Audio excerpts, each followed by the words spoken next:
Vamos para a história de hoje, vamos falar de barriga, porque, cara, se tem uma coisa que vocês detestam, é barriga, eu sei. E se vocês... Hoje a gente vai finalizar o papo de barriga, tentando entender por que vocês não gostam de barriga, né? Porque, cara, barriga é uma parte do corpo. E aí entra aquilo que eu falo para vocês. Cuidado com a silhueta. Cuidado com a silhueta, tá? Aquilo que você gosta ou não gosta de você tem muito mais a ver com silhueta do que com definição. E o que vocês sistematicamente pedem para as pessoas que acompanham vocês? Nutricionista, profissional de educação física. Aí quando vocês enchem o saco, vocês vão no médico, vocês querem alguma coisa que resolva de uma vez, é barriga, é ou não é? E aí eu quero que você entenda que quando você senta na frente de um profissional e você, em vez de falar que o que te incomoda é a barriga, você fala a seguinte frase: eu quero baixar meu percentual de gordura. Essas coisas, elas podem não estar correlatas. Evidentemente, quando você baixa seu percentual de gordura, sua barriga diminui. Agora, se você quer realmente diminuir sua barriga, você tem que entender que isso é um trabalho específico, é que nem crescer o bíceps. Então quando a gente fala, eu quero uma estratégia para diminuir minha barriga, você automaticamente está falando que existe um segmento no seu corpo que te traz uma sensação de insatisfação e que você quer ativamente melhorar isso, tá? E barriga tem a ver com aquilo que você percebe de uma forma não consciente, que é a forma humana. Você percebe que aquilo não era para estar ali, né? E que isso não é só percentual de gordura, e que isso não é somente você baixar a gordura corporal. E a gente falou essa semana, recapitulando, se você não participou das outras lives, a gente falou que podia ser muscular, ou seja, podia ser uma flacidez da parede abdominal como um todo, podia ser muscular, segmentar, então aquela flacidez do transverso de abdômen. Eu dei o exemplo para vocês das mulheres, pessoal, que têm gestações e aí elas reclamam porque elas acham que elas estão gordas. Porque eu estou gorda. Querida, não tá, meu amor, não tá, mas você precisa de cuidado. O que acontece? Gravidez distende os músculos abdominais e causa uma perda de força nesses músculos. E a gente tem que reconquistar isso daí e trazer de novo essa musculatura patente. E aí falei para vocês de padrão de reserva de gordura androgênico, que é o padrão de gordura visceral. Falei para vocês do padrão de reserva de gordura estrogênico, que é o padrão subcutâneo. E expliquei como essas coisas são mudadas. Para ter abdômen com dieta, qual dieta você recomenda? Tempo de cardio? Vamos ver isso daqui. Vamos fechar isso hoje. Vamos fechar o assunto do abdômen falando disso. Falando de cardio, falando de bulking. Qual a dieta então que a gente usa para perder barriga? Resumão final então é o que quando eu dou aula eu chamo de take home message, ou mensagem para você levar para casa. O que você leva para casa dessa semana? Que tolo, né? Você está na sua casa assistindo isso provavelmente, a menos que você esteja fazendo um cardio aí como eu. Mas você está aí na sua casa, né, e você quer saber o que você vai aplicar de todo esse conhecimento que eu te passei, porque pode ser que 5 dias falando de barriga tenha ficado um pouco confuso, né? Você fala, tá, tudo bem, Paulo, mas para onde eu vou daí? O que eu faço? Vamos lá? Dieta. Então, o início da pergunta é dieta. Então vamos resumir tudo que a gente viu essa semana. Pessoal, a gente tem vários tipos de estilos de dieta diferentes, que normalmente nutricionistas e nutrólogos eles usam de acordo com determinadas situações e indicações. Mas vocês têm as dietas que são low carb, vocês têm low carb high fat, vocês têm low fat, você tem low fat high carb, você tem dieta do Mediterrâneo, você tem dieta cetogênica, você tem jejum intermitente, você tem janelas de alimentação. E todas essas dietas, né, vamos incluir vegetariana também, tá? Vegetariana e vegana, né, que elas não são 100% iguais. A vegana, ela não admite nada que tem origem animal, nada, nada, nada.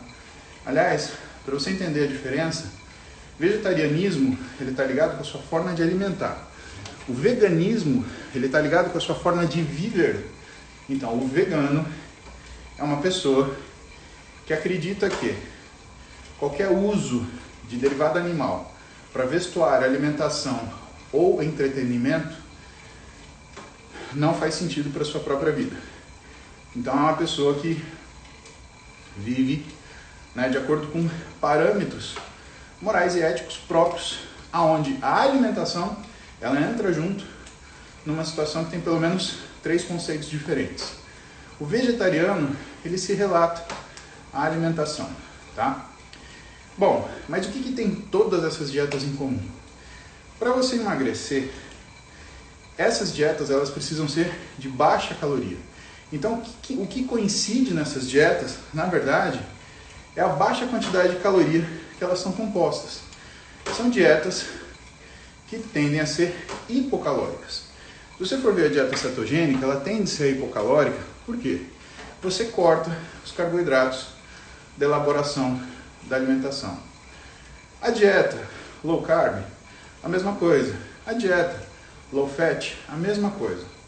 Qual é o problema, então, que as pessoas encontram quando elas fazem um determinado tipo de dieta? Por exemplo, dieta cetogênica, e não consegue emagrecer. Porque provavelmente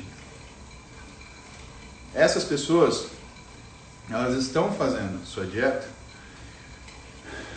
seguindo a premissa daquele formato, só que não estão colocando baixa caloria. Então, o que a pessoa acha que ela está fazendo? Ah, eu faço dieta cetogênica, tá, vai comer na churrascaria. Cara, só que se você comer 600 gramas de carne, 1 quilo de carne, você está comendo uma caloria gigantesca. Sabe quando você vai emagrecer? Jamais, jamais, monsieur. Você vai ficar désolé, isso sim. Vai ficar triste, por quê? Porque você precisa ter um estímulo de baixa caloria para atingir esse limiar, para conseguir chegar nessa condição de capacidade emagrecedora da dieta. Existem formas que são mais confortáveis, existem formas que são menos confortáveis, tá? O que eu acho mais confortável? A dieta que eu acho mais confortável é a dieta high carb, low fat. Baixa gordura, alto carboidrato. Você fala, ah, Paulo, mas isso é o que a gente come. É arroz e feijão com todo dia, arroz e feijão com bife todo dia. Eu já tentei fazer dieta assim, eu não consigo. Para por aí. Você nunca tentou fazer dieta assim. Você fez fracionamento alimentar? Você fez uma coisa chamada eating time? Você colocou horários para você comer certinhos? Você se preocupou em pesar as refeições que você foi comer? Você sabe se você comeu 400, 600 ou 900 gramas numa refeição? Então, se você não sabe, você não fez dieta. Você simplesmente comeu o que a gente chama ad libitum. E por isso, algumas vezes, essas dietas têm formato pré-estabelecido, né? Tipo cetogênica, low carb, elas se apresentam mais fáceis de você fazer. Porque elas criam a crença de que se você simplesmente remover um nutriente, você vai conseguir ter emagrecimento. Isso, pessoal, algumas vezes acontece, porque quando você remove um nutriente que você comia com muito volume, você cria um distanciamento entre o que era o seu volume calórico anterior, o que é o seu volume calórico atual, muito grande. E sem querer, você chega numa dieta de baixa caloria ou hipocalórica em relação ao que era antes. Quer dizer que você vai perder alguma gordura, mas não quer dizer que você vai perder toda a gordura que você quer. Sendo assim, e você entendendo isso, que às vezes você usa uma ferramenta drástica porque ela consegue te sustentar naquela condição, você consegue entender que não é necessariamente a ferramenta que fez diferença para você em relação à propriedade físico-química dela. Ou seja, se é uma dieta high fat, low fat, high carb, low carb, mediterrânea, chinesa, a diferença é que é algo que você conseguiu fazer com consistência. Só que essa consistência, ela é baseada numa tolerabilidade, e essa tolerabilidade, ela é baseada numa motivação. Então, se você tem motivação para continuar a sua dieta, quando você tem a sua restrição calórica, quando você está fazendo uma dieta específica, por exemplo, uma dieta cetogênica, que nem a gente deu de exemplo, cara, você tem que saber que o mais importante não é nem a dieta, é a consistência.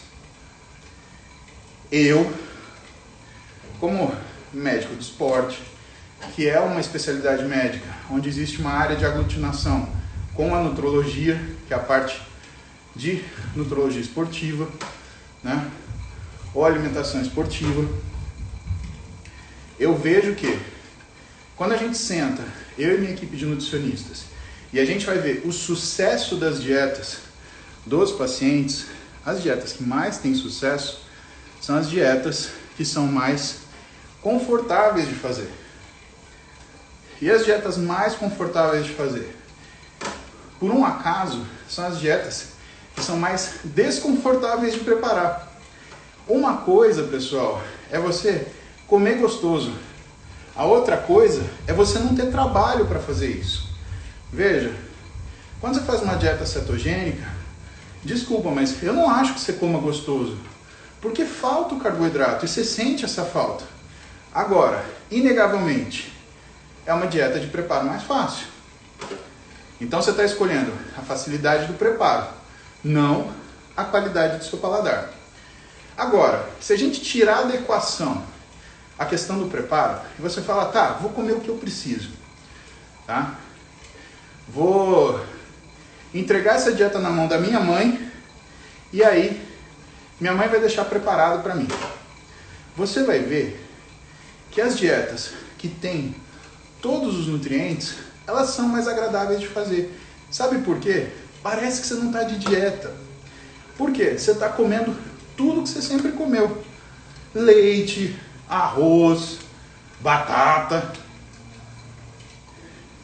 E às vezes, o que falta o pessoal entender é que estar de dieta não é sofrer. Então, se você precisa sofrer para achar que está de dieta, cara, muito provavelmente você está fadado ao fracasso, porque o sofrimento não é sustentável.